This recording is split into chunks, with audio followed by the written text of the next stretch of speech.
As the man's body slumped, trembling, his ragged breaths filling the silence, Eli reached into her gear bag, pulling out a pair of cuffs that gleamed faintly in the dim light. "Gunner," she murmured, stepping up to him and extending the cuffs.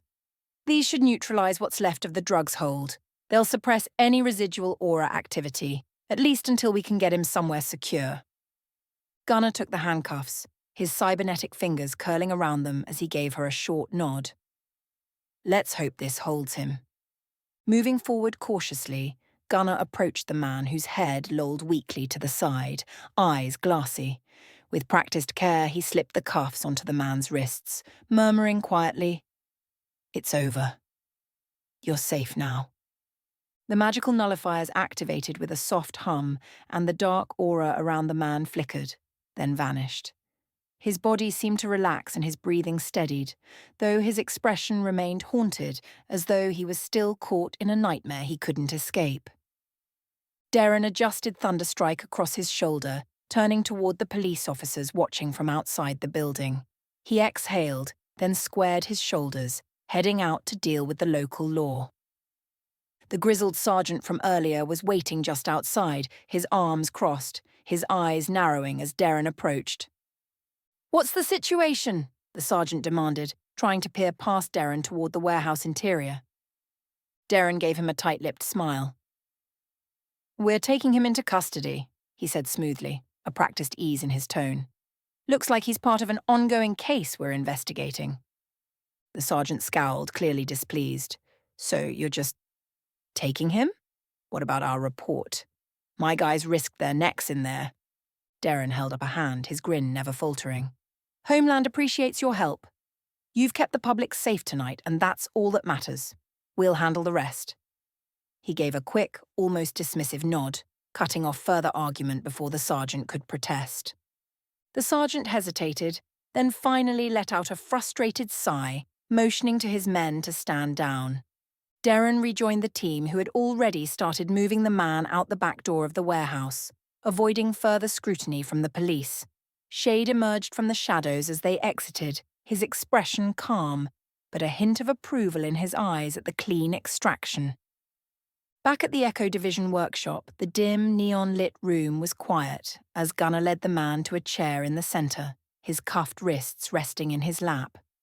Karina stood nearby, watching the man intently, her gaze a mixture of compassion and intensity. Eli set up her equipment on a nearby table, ready to track any fluctuations in his aura, while Ashley and Shade lingered in the background, alert for any sudden changes. The man glanced around the room, his eyes wide, still dazed, but the nullifying cuffs seemed to keep him steady.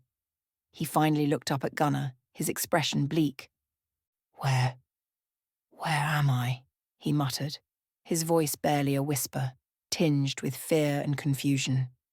Gunner crouched down, meeting the man's gaze. "You're somewhere safe. We know about the drug. We just need you to tell us where you got it." The man's face twisted in agony, as though the very thought of the drug brought back a torrent of horror. He swallowed, his voice shaking as he spoke. I didn't want it. I didn't know what it was. She said it would help, make me stronger, but it was like something else took over." Eli stepped forward, her tone calm but probing. "Who gave it to you?" The man's eyes darted around, his gaze flickering toward the shadows where Shade lingered, and then to Karina, her intense stare unrelenting. "A woman," he whispered, his voice barely audible. She had dark hair, strange eyes, and a smile like she knew every terrible thing I'd ever done. She called herself Ravina. A ripple of tension moved through the room. Gunner's gaze darkened, and he exchanged a quick glance with Eli. Ravina. The name was new, but her intentions were becoming increasingly clear. Karina's hands clenched at her sides, her voice a low, controlled whisper. "Did she say why? Why she wanted you to take it?" The man shivered, closing his eyes as though he was reliving the memory. She said it was just the beginning, that it would make us unstoppable. But I can't. I can't control it. It's like I'm fighting something else inside me. Gunner's face hardened, his expression steely. Then this isn't just a power play. It's a means of control. The man's eyes opened again, desperation flaring in their depths. Please, don't let her find me. I can't go back. She'll know. She'll know I spoke to you. Shade's voice came from the shadows, calm but resolute. You're under Echo Division's protection now. No one will reach you here. The man looked at him, a flicker of hope mingling with fear. But as he slumped in the chair, his entire body shivering with exhaustion, he let out a shaky breath. Thank you, he murmured, his voice barely audible. Thank you. Gunner stood, casting a somber look around the team. We have a name, a lead, and a pattern. This is only the beginning. If Ravina's supplying this drug to the supernatural community, we need to find out where she's operating and who else might be under her influence. The man glanced up at him, a trace of fear still lingering in his gaze. If you find her, you need to stop her. This isn't just a drug, it's a curse. The team left the workshop with their mission clear, their minds set on tracking down Ravina before more supernaturals fell prey to the dark power she wielded. Echo Division's fight was no longer just about containment. It was a race to save lives and to put an end to a new, insidious form of control spreading through the shadows of the city. The silence in the workshop was uneasy, thick with the tension of unresolved questions as the man, cuffed and exhausted, sat slumped in the chair. Gunner paced nearby, his face a mask of contemplation, while Eli quietly studied the blood samples she'd managed to take before they'd begun questioning him.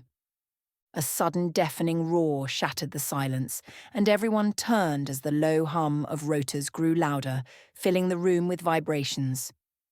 The team exchanged wary glances as a bright spotlight pierced the workshop windows, illuminating their dimly lit sanctuary.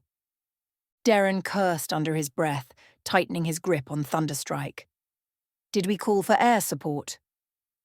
Gunner's gaze was dark as he moved toward the entrance, signalling the others to follow. Not that I know of. They stepped outside, squinting against the spotlight's glare, as a sleek black helicopter descended, the Homeland Security emblem barely visible against the matte paint. As it touched down, the door slid open, and a team of agents clad in dark tactical gear disembarked with brisk, no-nonsense movements. Leading them was a man with an air of authority, his sharp eyes scanning Echo Division with a calculated intensity. He strode forward, stopping in front of Gunner, extending a hand that went ignored. Agent Brenner, Homeland Security, the man introduced himself, his voice carrying over the noise of the rotors. We're here to take custody of the detainee. Gunner crossed his arms, his stance unyielding. We weren't notified of any handover. Brenner's expression remained impassive. That's because it wasn't a request. He's classified as a high-priority individual under national security. I suggest you let us do our job. A flicker of anger crossed Karina's face and she stepped forward, her voice low and fierce. You have no idea what this man's been through. He's unstable, barely aware of himself. And now, you want to just whisk him away? Brenner's gaze moved to her, his expression cold. And your job is done here. Homeland will handle the debriefing and decide how best to proceed. Darren scoffed, folding his arms, his eyes narrowed with suspicion. Sure, because you've done such a great job keeping tabs on this whole operation so far. Ashley's eyes never left the agent's, her fingers subtly resting on the holster at her side, every muscle taut with readiness. Shade remained in the shadows, silent but observant, his gaze locked onto each of the agents, as if assessing their intentions. Eli moved closer to Gunner, her voice low but determined. We're not just handing him over. He's been affected by a compound we're still analysing. This isn't just about containment, it's about figuring out what's really going on. Brenner's jaw tightened, though his voice remained steady. We're aware of the risks. And I assure you, Homeland's resources far exceed what you're working with here. Gunner's eyes narrowed, his stance resolute. We know what we're dealing with, and our methods don't involve dragging victims away like criminals. He's unstable because of something we haven't yet identified. Brenner's calm mask slipped, a flicker of frustration breaking through. Agent, he said, lowering his voice to an authoritative, clipped tone. This is no longer your jurisdiction. He's a national threat, and we will not waste time debating. Gunner clenched his fists, clearly weighing his options. He exchanged a glance with Eli, who gave the faintest nod, her hand subtly clutching a vial she'd just capped. She'd managed to draw a quick blood sample while the man had been seated, a small yet vital piece of information they'd keep out of Homeland's hands. The detained man glanced up, his eyes flickering with fear as he watched the agents approach, their expressions hard, unyielding. Karina, her own anger barely contained, turned to Gunner, her voice taut with urgency. We can't let them just take him. He knows too much about this drug, about Ravina. Gunner's gaze softened briefly as he looked at her. I know, but we play this wrong, and Homeland shuts down every move we make from here on out. Brenner raised a brow, taking a deliberate step forward. Last chance, Agent Gunner. Step aside. After a tense moment, Gunner's shoulders relaxed slightly, though the steely edge never left his gaze. Fine. But understand that if anything happens to him, it's on your hands. Brenner didn't respond, instead signaling his team, who moved with practiced efficiency, flanking the man as they escorted him toward the helicopter. He stumbled slightly, casting one last glance at the members of Echo Division, a pleading look flickering in his eyes before he was led up the steps and into the chopper's hold. As the rotors began to spin again, Darren spat on the ground, his voice low and bitter. There goes our best lead. Karina's jaw was clenched, her hands fisted at her sides, the anger radiating off her in waves. He didn't deserve this. Not after everything he's been through. Gunner placed a hand on her shoulder, his voice calm but laced with a grim determination. We'll find another way. They may have taken him, but we've got something they don't. He glanced at Eli, who held up the small vial, the faint glow from the sample barely visible under the workshop's dim lights.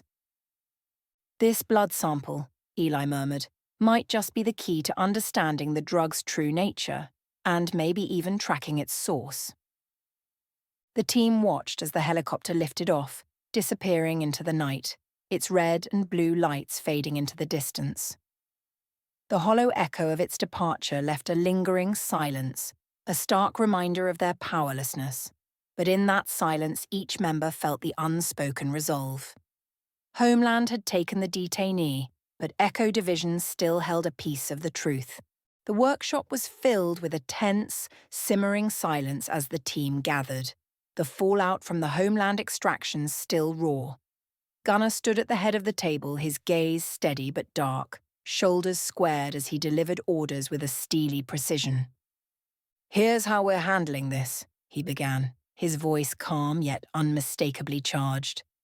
Eli, that blood sample needs to be analysed down to the last particle. I want a full breakdown, everything about that drug. Eli nodded, her expression intent as she prepared her equipment, understanding the urgency in his tone. Gunner's gaze shifted to Karina and Shade. I want you two back at the warehouse. Homeland's sweep was too quick. Go over every inch. Anything they missed, anything that could lead us back to Ravina, I want it. Karina's jaw clenched, her eyes blazing with resolve. We'll find it, she said, glancing at Shade, who gave a solemn nod, his expression focused. Finally, Gunner turned to Darren, his tone sharpening. Darren, head to the bar and speak to Rose. See if she's heard anything new about the drug or if her network's picked up on anything we missed. Share what you can. She might be willing to give something back. Darren gave a small smirk, his usual irreverence muted by the weight of the assignment. Let's hope the Queen is feeling generous. With the team dispersing to their assignments, Gunner's expression darkened as he pulled a small, well-worn talisman from his pocket. There was unfinished business to handle, and he had questions that only Sofia could answer. Holding the talisman tightly, he muttered a single name. Eliana. A moment later, the air shimmered with light as a portal began to form. Through the translucent glow, Gunnar could see the familiar setting of Sofia's office. Without hesitation, he stepped through, the portal sealing behind him as he emerged in the middle of her office. Sofia looked up from her desk, her eyes widening at his sudden appearance. Recovering quickly, she dismissed her aide with a quick wave of her hand, her expression shifting from surprise to wariness as she met Gunnar's gaze. "Gunnar," she greeted, her tone calm but curious. "This is unexpected." He crossed his arms, his voice low and unyielding. "Since you felt it was acceptable to send your agents into my operation unannounced, I figured I'd return the favor." Sofia's brow furrowed in confusion, a flicker of concern passing over her face. "What are you talking about?" "Homeland's extraction team. They showed up out of nowhere, took my detainee, and sabotaged my operation," Gunnar said, his voice edged with frustration. "If that was your directive, I would have expected you to have the decency to inform me directly." Sofia's eyes widened in genuine surprise. "Gunnar, I didn't authorize any extraction team. This is the first I'm hearing about it." He narrowed his gaze, studying her, searching for any hint of deception. But all he saw was the same resolute, sincere woman he'd trusted for years. The anger simmering within him shifted to something colder, an unsettling realization. "So, you're telling me," he said slowly, "someone else used Homeland's authority to pull my detainee out from under me without your knowledge?" Sofia's face turned grim as she absorbed his words, her voice steady but laced with anger. "It appears so. And if that's the case, then we have a serious problem. Whoever did this bypassed my chain of command, which means there's someone inside Homeland with enough reach to act independently." Gunnar's jaw tightened, his fists clenching at his sides. "Someone inside your agency is pulling strings and they're using you as cover." Sofia nodded, her face set with determination. "I'll look into this immediately. Whoever ordered that extraction is not only undermining you, but putting my agency's integrity on the line." Gunnar exhaled, the tension between them easing slightly as they found common ground in their shared frustration. "Good, because this isn't over. I want to know who's behind this and what they're after." Sofia's gaze softened, a hint of regret crossing her face. "I'm sorry, Gunnar. I would never disrespect Echo Division like this, especially after everything we've been through." He gave a curt nod, his voice steady. "I believe you. But whoever did this, they're making it personal. And I won't stand by while they pull my team into whatever game they're playing."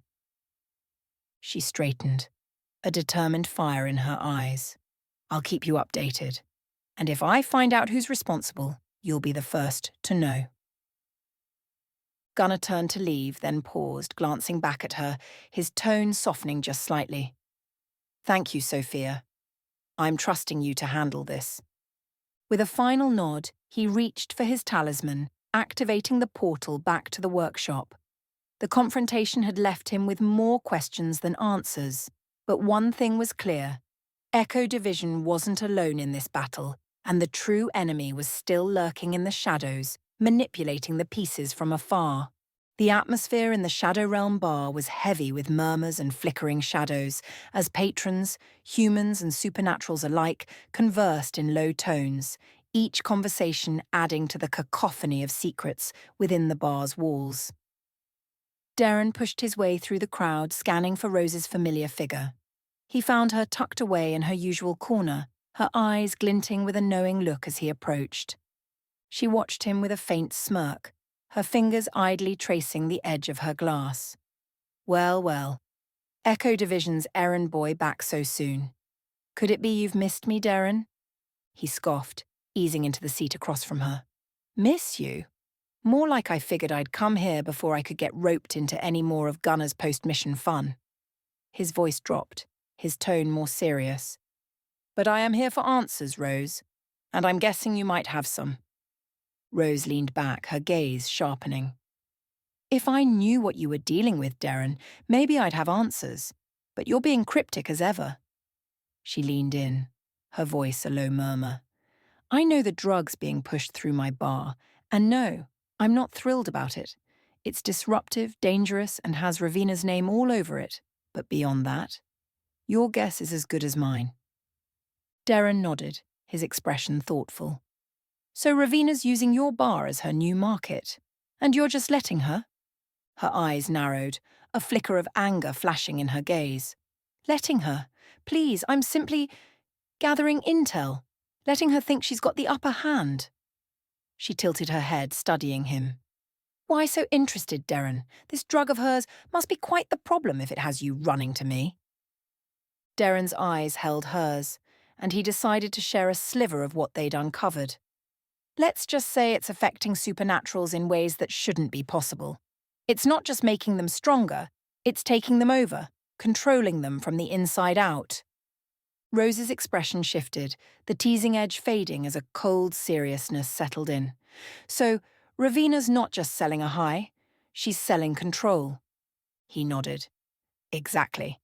And if it keeps circulating, there's no telling who or what might end up in her hands. Or in worse shape. She tapped her nails on the table thoughtfully, her gaze drifting as she processed his words. I don't like being kept in the dark on my own turf. Tell your boss that if he expects my cooperation, I'll need more than breadcrumbs. She paused, her dark eyes meeting his. And if you learn anything else, Darren, I expect you to keep me informed. Darren shrugged, the barest hint of a grin tugging at his mouth. Information for information. I get it. Just keep your ears open.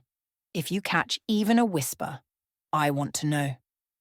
As he turned to leave, her voice stopped him. Be careful, Darren, she said, her tone strangely soft, though her gaze remained sharp. Whatever Ravina's doing, it's big, and you don't want to end up another pawn in her game.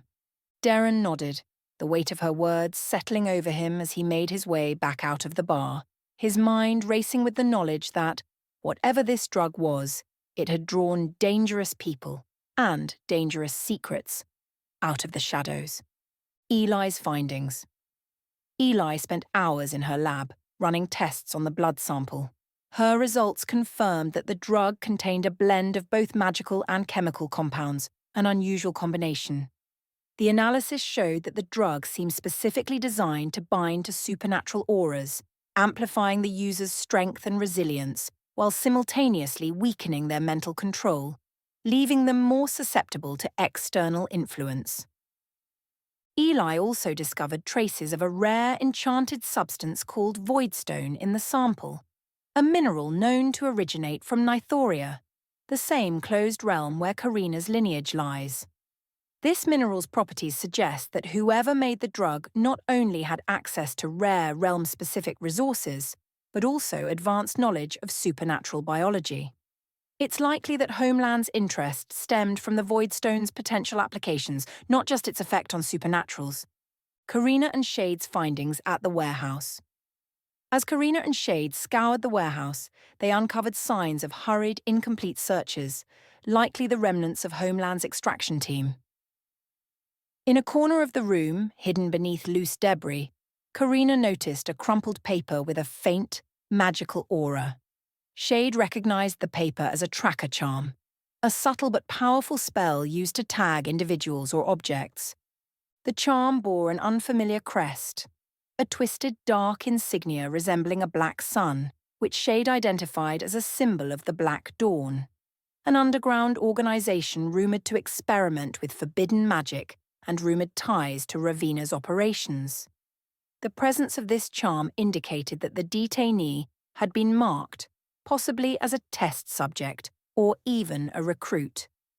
Additionally, Shade found a faint, glowing residue on the warehouse floor, matching Eli's earlier analysis of Voidstone's energy signature. This confirmed that Ravina, or someone in her network, had direct ties to Nythoria, connecting the drug operation to Karina's past and the shadowy Black Dawn faction. These discoveries would point to a much larger conspiracy, with the Black Dawn and Ravina manipulating both supernatural and government forces to spread the drug. They now have proof that Homeland's extraction was not just an intervention, but may have been an attempt to learn about and perhaps harness the effects of the drug, linking back to Nythoria and Voidstone's origins. The conference room was tense, each member of Echo Divisions seated around the table, their faces a mix of determination and wariness. Sofia had joined them at Gunner's invitation, her expression serious as she listened to the team's reports. Gunner stood at the head of the table waiting as each team member finished, their discoveries forming a disturbing puzzle. Eli cleared her throat, tapping her fingers on the tablet she held. The blood sample revealed some strange chemistry. The drug is a mix of magical and chemical compounds, specifically designed to bind to supernatural auras. It makes the user stronger but more susceptible. Whoever created this knows supernatural biology almost too well. Karina exchanged a glance with Shade, her expression grim. "The Voidstone residue you found, right?" she asked, her gaze sharp as she looked back at Eli. Eli nodded. Yes. The drug sample had traces of Voidstone, a rare mineral known to originate from Nythoria. Whoever made this has access to that realm, and they're using Voidstone to destabilize a user's control. Shade leaned forward, placing a small, crumpled piece of enchanted paper on the table. "We also found this at the warehouse. It's a tracker charm, marked with the insignia of the Black Dawn." His voice was steady, but his eyes were dark. That detainee wasn't just a victim. He was marked as a potential recruit, or test subject. Sofia's expression grew more concerned, her eyes flickering with recognition. "The Black Dawn. They've been rumoured to deal in forbidden magic, but I never thought they'd expand to this extent." Gunner crossed his arms, his gaze fixed on Sofia. "And yet, your agents showed up, took our detainee, and interfered with our investigation. What exactly is Homeland trying to hide here?" Sofia shook her head, her voice calm but resolute. "Gunner, I've already told you, no one in Homeland ordered that extraction. I checked the records. There was no helicopter dispatched, no tactical team deployed. Whoever took him, they weren't Homeland." A stunned silence filled the room as everyone processed her words. Darren was the first to break the silence, his tone laced with disbelief.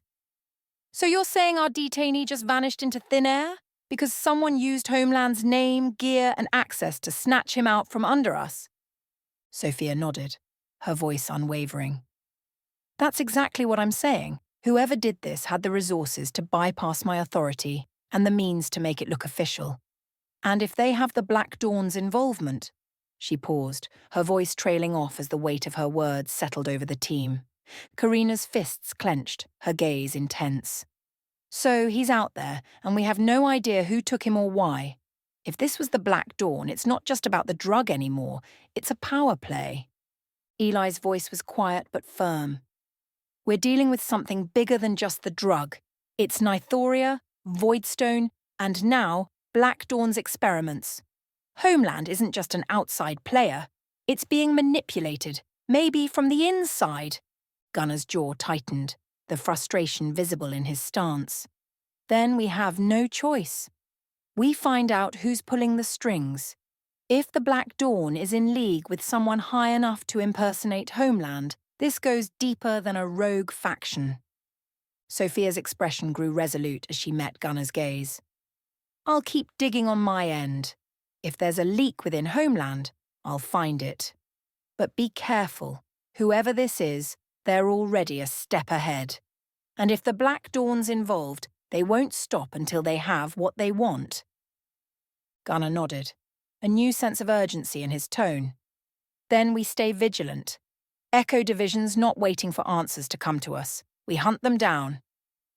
The team's resolve hardened, each member feeling the weight of the mystery deepening around them. The lines had been drawn, and the threat lurking in the shadows was closer than ever. "Well, you found your way to the end, haven't you? That must mean you're curious, and we love curiosity around here. Before you vanish into the ether, take a moment to subscribe. It's just a click, and trust me, you'll want to stay in the loop for what comes next. And while you're at it, give the video a like. The energy exchange is good for you. Hit that notification bell too. You wouldn't want to miss out on any of our magical misadventures. Who knows what I might conjure up next. Alright, off you go. But remember, I'll know if you didn't subscribe. See you on the other side.